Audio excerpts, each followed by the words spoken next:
الحمدللہ رب العالمین والصلاة والسلام علی سید الانبیاء والمرسلین اما بعد فاعوذ باللہ من الشیطان الرجیم بسم اللہ الرحمن الرحیم الصلاة والسلام علیک یا رسول اللہ وعلی آلک واصحابک یا حبیب اللہ الصلاة والسلام علیک یا نبی اللہ وعلى آلك وصحابك یا نور اللہ۔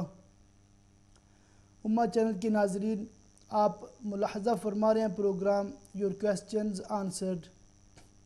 جیسا کہ آپ کو معلوم ہے یہ ڈیلی پروگرام ہوتا ہے، اس میں مختلف علماء اکرام مختلف دنوں میں آ کر مختلف موضوعات پر آپ کے مختلف قسم کے سوالات کے جوابات ارشاد فرماتے ہیں۔ آج کا پروگرام بھی اسی سلسلے میں ہے، یور کویسچنز آنسرڈ۔ اس میں آپ کوئی بھی سوال پوچھنا چاہیں تو لائیو کال کے لیے ابھی نمبر آپ کی اسکرین پر ڈسپلے ہو رہا ہے۔ اس کے ساتھ ساتھ اگر ٹیکسٹ میسج کے ذریعے آپ مسئلہ پوچھنا چاہیں تو اس کے لیے موبائل کا نمبر بھی آپ کی ٹی وی اسکرین پر ڈسپلے ہو رہا ہوگا۔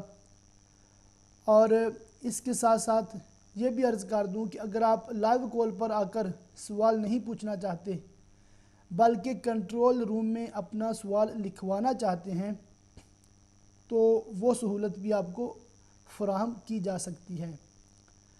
پچھلے چند ہفتوں سے ایوری سنڈے ہمارا جو ٹاپک چل رہا ہے وہ ہے طلاق کے مسائل۔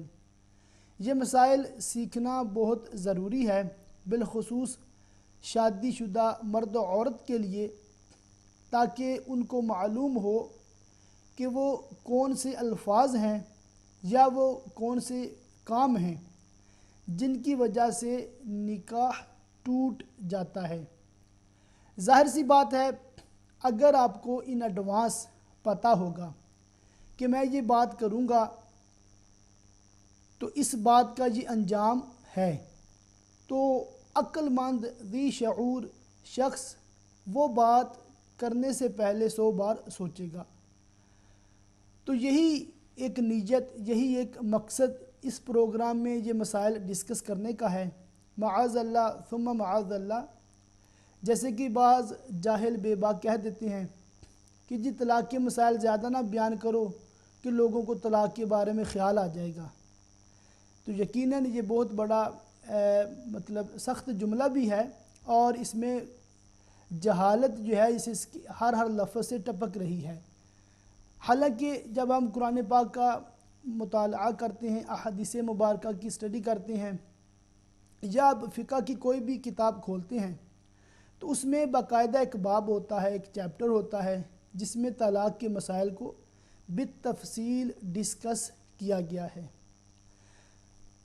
پچھلے چند سلسلوں سے جو ہم نے سیکھا اس کی دہرائی کر لیتے ہیں، اور اس کے ساتھ جو آج کا ٹاپک ہے وہ ہے خلو کے مسائل، اور اسی سے ریلیٹڈ ایک ہے فسخ نکاح۔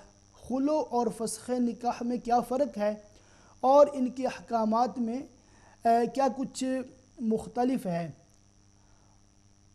تو پہلے ہم نے جو سیکھا تھا وہ یہ تھا کہ طلاق صریح جب دی جاتی ہے، اگر ایک طلاق دی جائے تو اس میں کیا ہوتا ہے کہ طلاق اس سے بھی ہو جاتی ہے، مگر اس میں عدت کے دوران رجوع کرنے کا حق ہوتا ہے۔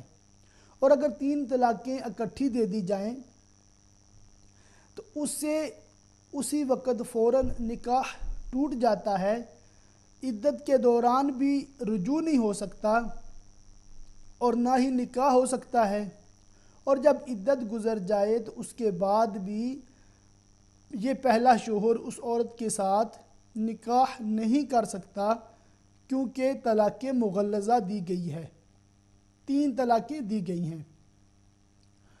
اور یہ بھی ہم نے سیکھا تھا کہ بعض ایسے الفاظ ہیں جو طلاق کے لیے صریح نہیں ہیں مگر وہ طلاق کے لیے استعمال ہو سکتے ہیں۔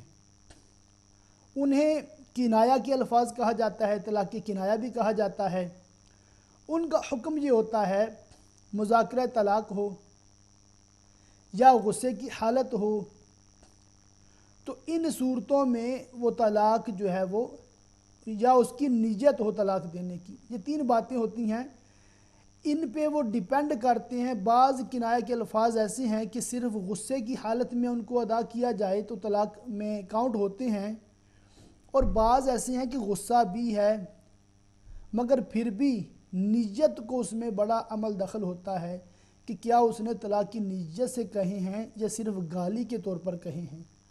اور اسی طرح مذاکرہ طلاق ہے، اس میں اکثر جو کنایہ کے الفاظ ہیں وہ طلاق ہو جاتی ہے، کیونکہ ایک طرف سے طلاق مانگی جا رہی ہے اور دوسری طرف سے طلاق دی جا رہی ہے، تو جو ایک صورت ہمارے سامنے آتی ہے اس سے ہمیں یہی پتہ چلتا ہے کہ اس میں طلاق چونکہ مانگی گئی ہے اور طلاق دی، جو الفاظ طلاق کے لیے استعمال ہو سکتے ہیں گو کہ کنایہ کے ہیں، مگر چونکہ سوال طلاق کے بارے میں آتا تو جواب بھی طلاق کے بارے میں ہی ہوگا، تو اس میں پھر نیت بھی نہیں پوچھی جاتی کیونکہ مذاکرہ طلاق ہے۔ تو اس کے بعد جو مسائل بیان ہوئے تھے، ایک مسئلہ تھا تفویض طلاق، جو میں نے لاسٹ پروگرام میں بھی ڈسکس کیا تھا کہ نکاح نامہ جو پاکستان میں مروج ہے اس کے کالم نمبر 18 میں ایک عبارت ہے، اور اس عبارت میں عورت کو یہ حق دلایا جاتا ہے کہ وہ چاہے تو اس شرط پر نکاح کر لے کہ وہ طلاق دینے کا اختیار اپنے پاس بھی رکھتی ہے۔ یہاں پر ایک میں وضاحت کر دوں کہ تفویض طلاق کی صورت میں بھی شوہر کے پاس جو طلاق کا حق ہے وہ ختم نہیں ہوتا۔ کوئی ایسی صورت نہیں ہے کہ شوہر اختیار کر لے یا شوہر کو مجبور کر دیا جائے کہ وہ طلاق دے ہی نہیں سکتا، کیونکہ اس سے بہت بڑی ایک کیا کہتے ہیں کہ نقصان والی صورت ہے۔ نقصان اس طرح ہے کہ اگر یہ طریقہ ہوتا کہ شوہر طلاق دے ہی نہیں سکتا، کوئی ایسا کام یا ایسا فعل، ایسا کوئی قول، کوئی ایسا جملہ کہہ دے کہ ہمیشہ کے لیے طلاق دینے کا اختیار ختم ہو جائے، تو اس کا نقصان یہ ہوگا۔ جی ایک کالر نے لائن پر۔ السلام علیکم۔ السلام علیکم ورحمۃ اللہ وبرکاتہ۔ علامہ صاحب، میں مسز اختر نوٹیگم سے بول رہی ہوں۔ جی ایک دفعہ کے پروگرام میں آپ نے فرمایا تھا کہ ہم لوگ جو کھانا کھاتے ہیں ماشاءاللہ اللہ کے حکم سے روز ہی کھاتے ہیں، اللہ تعالیٰ نبی پاک صلی اللہ علیہ وسلم کے نال پاک کے صدقے میں ہمیں روز ہی دیتا ہے، اچھا کھلاتا ہے۔ بے شک۔ تو آپ نے فرمایا تھا کہ جیسے ناشتہ کرو تو آپ میلاد منا سکتے ہو، جیسے اللہ تعالیٰ سے کہہ دو کہ اللہ تعالیٰ جی۔ یہ جو ہم نے ناشتہ کیا ہے اس کا تحفہ ہمارے آقا صلی اللہ علیہ وسلم کو پہنچے، تو میلاد ہو جاتا ہے۔ ہر کھانے میں ہم جس کو چاہیں تو تحفہ دے سکتے۔ تو میرا کہنے کا مطلب ہے کہ کیا ہم 1,24,000 پیغمبر کو اور انبیاء علیہ السلام کو ایک دفعہ میں کہہ دیں ایک کھانے میں، اور رات کے کھانے میں 1,24,000 صحابہ کرام کو، تو ایسا بھی ہم کر سکتے ہیں؟ جی میں عرض کر دیتا ہوں۔ اور کوئی سوال؟ جی، اور دوسرا سوال میرا یہ ہے کہ حج اور عمرے کے فضائل فرما دیجئے کہ میں نے سنا ہے کہ حج اور عمرہ جو لوگ کرتے ہیں اللہ تعالیٰ بہت خوش ہوتے ہیں، اور ان کے فضائل اللہ تعالیٰ کیا انعام دیتے ہیں ایسے لوگوں کو۔ جی انشاءاللہ میں یہ فضائل جی میرے ضرور بھائی، عرض کر دیتا ہوں۔ السلام علیکم ورحمۃ اللہ وبرکاتہ۔ جی وعلیکم السلام ورحمۃ اللہ وبرکاتہ۔ ماشاءاللہ بہت اچھے سوالات کیے آپ نے۔ تو ناظرین آپ کے لیے لائنز اوپن ہیں، گفتگو جاری رکھی جاتی ہے جب تک آپ کے سوالات موصول نہیں ہوتے۔ اور جو میں عرض کر رہا تھا کہ تفویض طلاق کی صورت میں بھی شوہر طلاق دینے کا اختیار رکھتا ہے، اور اس میں شرعی لحاظ سے کئی حکمتیں ہیں۔ ایک حکمت یہ بھی ہے کہ شوہر کو کوئی ایسا عذر لاحق ہو گیا ہے کہ وہ میاں بیوی اب اکٹھے نہیں رہ سکتے، یا عورت کو کوئی ایسی پرابلم ہے، ایسی وجہ بن گئی ہے کہ اس کے ساتھ وہ نہیں رہنا چاہتی، تو شریعت نے ایک طریقہ رکھا ہے کہ اگر یہ اپنی رضامندی سے جدا ہونا چاہیں تو طلاق کی صورت میں جدا ہو سکتے ہیں۔ تو اس لیے تفویض طلاق کی جو کالم نمبر 18 ہم ڈسکس کر رہے تھے لاسٹ ویک، اس پہ میں نے یہ بات کی تھی کہ اس کو جب فل کیا جاتا ہے، جب اس کو بھرا جاتا ہے، تو اس میں صرف ہاں لکھ دینے سے ہمیشہ کے لیے تفویض طلاق نہیں ہوتی، بلکہ وہ صرف اس مجلس میں تفویض طلاق ہوتی ہے، طلاق دینے کا حق عورت کو ہوتا ہے جس مجلس میں عورت کو اس بات کا علم ہوا ہو کہ شوہر نے اس کو تفویض طلاق کر دی ہے، کیونکہ جو الفاظ اس میں ہیں وہ ہمیشہ کے لیے تفویض طلاق کے الفاظ نہیں ہیں۔ اور یہ بھی میں نے عرض کیا تھا کہ وہ کالم نمبر جو 18 ہے اور دیگر بھی مجھے جو معلومات ہوئی ہے کہ جو تقریباً 1961 میں یہ نکاح نامہ جو پاکستان میں مروج ہوا تھا پہلی دفعہ، تو اس وقت بھی اس کے سارے جو کالم ہیں وہ علماء کرام کے زیر نگرانی نہیں لکھے گئے۔ یہ دیکھیں کہ کتنا بڑا المیہ ہے اور کتنا بڑا اہم مسئلہ بھی ہے۔ نکاح درست ہو جاتا ہے، اکثر لوگ کالم نمبر 18، 19، 20، 21 یہ فل ہی نہیں کرتے، تو فل کرنا ضروری نہیں ہے، تفویض طلاق کوئی ضروری فرض واجب نہیں ہے اور اچھا بھی نہیں ہے، جیسا کہ بعض اہل علم حضرات کہتے ہیں کہ عورت کو تفویض طلاق نہ ہی کی جائے تو بہتر ہے، کیونکہ عورتیں جو ہے وہ ناقصات العقل ہوتی ہیں اور جذبات میں آ کر وہ ایسا نہ ہو کہ طلاق دے لیں، تو وہ حکمتیں اپنی جگہ۔ مگر جو بات میں ڈسکس کر رہا تھا وہ یہ تھی کہ اگر کوئی ایسا اس کو خوف ہے اور ایسی کوئی مجبوری ہے جس کی وجہ سے وہ اپنی بیٹی کو، بہن کو یا اپنی کسی رشتہ دار کو یہ تفویض طلاق کرانا چاہتا ہے اور فارم بھی فل کرتا ہے، تو ان کے لیے یہ مشورہ تھا کہ وہاں پر صرف ہاں نہ لکھی جائے بلکہ پوری عبارت لکھی جائے، جس کے الفاظ کم و بیش یہ ہو سکتے ہیں کہ ہاں، عورت جب چاہے خود کو، عورت زندگی میں جب چاہے خود کو طلاق بائن دینے کا اختیار رکھتی ہے، اور اس مشروط جو الفاظ کے ساتھ جو تفویض طلاق ہوگی تو پھر عورت کو ہمیشہ کے لیے طلاق کا اختیار مل جائے گا۔ اور لاسٹ ویک بھی اس پہ تھوڑی گفتگو ہوئی تھی اور انشاءاللہ بھی اس پہ مزید بالتفصیل گفتگو کروں گا کہ خلو کے بارے میں درست اسلامی معلومات کیا ہے، اس کا طریقہ کیا ہے، اس کا پروسیجر کیا ہے، اور جو کورٹوں سے یا جسے عدالت کہا جاتا ہے وہاں سے لوگ خلو لے لیتے ہیں تو اس کا شرعی لحاظ سے کیا حکم ہے۔ نیز یہ کہ اگر شوہر خلو پر بھی رضامند نہیں ہوتا اور صورت یہاں تک پہنچ جاتی ہے کہ فسخ نکاح کرنا پڑتا ہے تو اس کا کیا شرائط ہیں، اور اس کے بارے میں انشاءاللہ جو اسلامی معلومات ہے وہ اب تک پہنچانے کی میں کوشش کروں گا۔ ٹاپک شروع کرنے سے پہلے جو ابھی تک سوال مجھے موصول ہوئے ان کے جواب دینا میں زیادہ مناسب سمجھوں گا۔ پہلا سوال ایک بہن نے کیا تھا کہ کھانا جب ہم کھاتے ہیں تو کھانا کھا کر کیا اس کا ایصال ثواب انبیاء کرام علیہ السلام کو یا صحابہ کرام علیہم رضوان کو کیا جا سکتا ہے یا نہیں کیا جا سکتا؟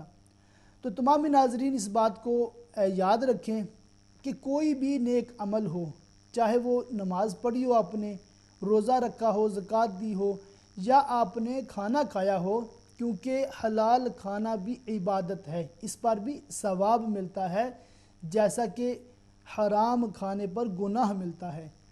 تو چونکہ آپ نے حلال طیب کھانا کھایا ہے تو اس کو اگر آپ ایصال ثواب کرنا چاہیں تو جتنے لوگوں کو بھی چاہیں آپ ایصال ثواب کر سکتے ہیں۔ مثلا صبح کا کھانا ہے، ناشتہ جسے کہا جاتا ہے، اس میں اگر آپ نے یہ نیت کی کہ یہ ناشتہ جو میں نے کیا ہے یا میں کرنے لگی ہوں، یہ میں پیارے آقا مدینے والے مصطفیٰ صلی اللہ علیہ وآلہ وسلم کے ایصال ثواب کے لیے کرتی ہوں، اور ان کے صدقے طفیل تمام انبیاء کرام، تمام صحابہ کرام، اہل بیت عظام، تابعین، تبع تابعین، تمام بزرگان دین کی روحوں کو ایصال کرتی ہوں۔ اس طرح سے اگر آپ ان الفاظ کے ساتھ، الفاظ آگے پیچھے بھی ہو جائیں مسئلہ نہیں ہے، کیونکہ اگر آپ کی نیت ہے ایصال ثواب کی تو انشاءاللہ اللہ تعالیٰ کی رحمت سے ہر نبی، ہر صحابی، ہر ولی کو وہ ثواب پورا پہنچے گا، اور جو ایصال ثواب بھائی یا بہن کرتے ہیں ان کے ثواب میں بھی کمی نہیں ہوتی، بلکہ علماء کرام فرماتے ہیں کہ ایصال ثواب کرنے والا فائدے میں رہتا ہے، کیونکہ جتنوں کو ایصال ثواب کرتا ہے اتنوں کے بدلے میں اس کے نامہ اعمال میں نیکیاں لکھی جاتی ہیں۔ تو بہت مبارک عمل ہے، اور اس میں ایک یہ بھی بڑی مطلب اچھی بات ہے وہ یہ کہ آپ کھانا بھی کھا رہے ہیں تو آپ کی توجہ، آپ کا دھیان، آپ کے دل میں پیارے پیارے آقا مدینے والے مصطفیٰ صلی اللہ تعالی علیہ وآلہ وسلم کی یاد ہے، ان کی طرف دھیان ہے، اور یہ بہت بڑی خوش قسمتی ہے، بہت بڑی سعادت کی بات ہے امتی کے لیے کہ وہ اپنے پیارے نبی صلی اللہ علیہ وآلہ وسلم کو ہر وقت یاد کرے۔ سیدی اعلیٰ حضرت فرماتے ہیں جو نہ بھولا ہم غریبوں کو رضا، یاد ان کی اپنی عادت کیجئے، کہ ہمارے آقا و مولا محمد رسول اللہ محمد مصطفیٰ احمد مجتبیٰ صلی اللہ تعالی علیہ وآلہ وسلم جب دنیا میں تشریف لاتے ہیں تو آپ کے لبہائے اقدس ہل رہے تھے، اور ان سے آواز جو سنی گئی وہ یہ تھی کہ ربی حبلی امتی۔ اسی طرح آپ صلی اللہ علیہ وآلہ وسلم اپنی ساری زندگی میں اپنی گنہگار امت کی بخشش کے لیے دعائیں فرماتے رہے، اور حتیٰ کہ شب معراج بھی، وہ معراج کہ جو آپ صلی اللہ علیہ وآلہ وسلم کے علاوہ کسی انسان کو، حتیٰ کہ کسی نبی کو بھی وہ معراج نصیب نہیں ہوئی جو ہمارے آقا و مولا محمد رسول اللہ صلی اللہ تعالی علیہ وآلہ وسلم کو شب معراج اللہ تعالیٰ نے کروائی اور اپنا دیدار کروایا۔ ان مبارک، ان بہت باعظمت لمحات میں بھی پیارے آقا صلی اللہ علیہ وسلم نے اپنی گنہگار امت کو یاد رکھا۔ اور اسی طرح جب آپ صلی اللہ تعالی علیہ وآلہ وسلم کا دنیا سے انتقال ہو جاتا ہے، آپ کا وصال ظاہری ہوتا ہے، تو جب آپ کو مزار فیض الانوار میں آپ کا جسم اقدس رکھا جاتا ہے تو حضرت سیدنا قثم بن عباس رضی اللہ تعالیٰ عنہما وہ روایت کرتے ہیں کہ میں نے دیکھا تھا اور آپ صلی اللہ علیہ وسلم کے لبہائے اقدس ہل رہے تھے، میں نے اپنے کانوں کو قریب کیا تو آپ ربی حبلی امتی اس طرح کے الفاظ جو انہوں نے نقل فرمائے ہیں کہ پیارے آقا صلی اللہ علیہ وسلم اپنی امت کو یاد فرما رہے تھے۔ تو اسی طرح جب محشر کا دن ہوگا اور پل صراط سے لوگ گزریں گے تو وہاں پر بھی آپ ربی سلم امتی ربی سلم امتی کی صدا بلند فرما رہے ہوں گے۔ تو اس طرح کے کئی واقعات ہیں کہ پیارے آقا صلی اللہ علیہ وسلم کو اپنی امت سے کس قدر محبت ہے، کتنا پیار ہے۔ تو اس پہ کئی احادیث مبارکہ، اس پہ کئی آیات، کئی واقعات بیان کیے جا سکتے ہیں۔ المختصر یہ کہ اصال ثواب کرنا، اور وہ بھی ہمارے پیارے آقا صلی اللہ علیہ وسلم کو اصال ثواب کرنا، یہ بہت بڑی سعادت کی بات ہے۔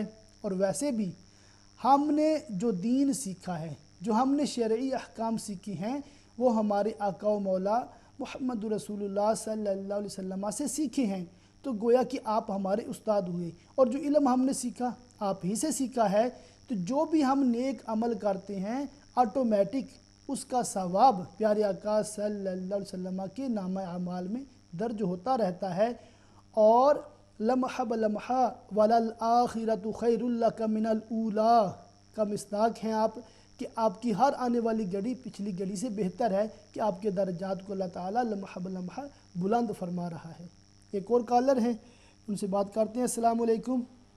وعلیکم السلام ورحمۃ اللہ وبرکاتہ۔ حضور علامہ صاحب اس پروردگار عالم کی پاک بارگاہ میں شکر ادا کرتا ہوں جس رب کعبہ نے مجھے اور آپ سب سننے والوں کو ظاہری سانس کی نعمت سے مالا مال فرما کے بے مثال نبی عطا فرمایا، اور بے مثال نبی کی امت میں پیدا فرما کے بے مثال نعمتوں سے مالا مال فرمایا، اس پیارے رب کا شکر ادا کرتا ہوں آخری نبی کے صدقے میں۔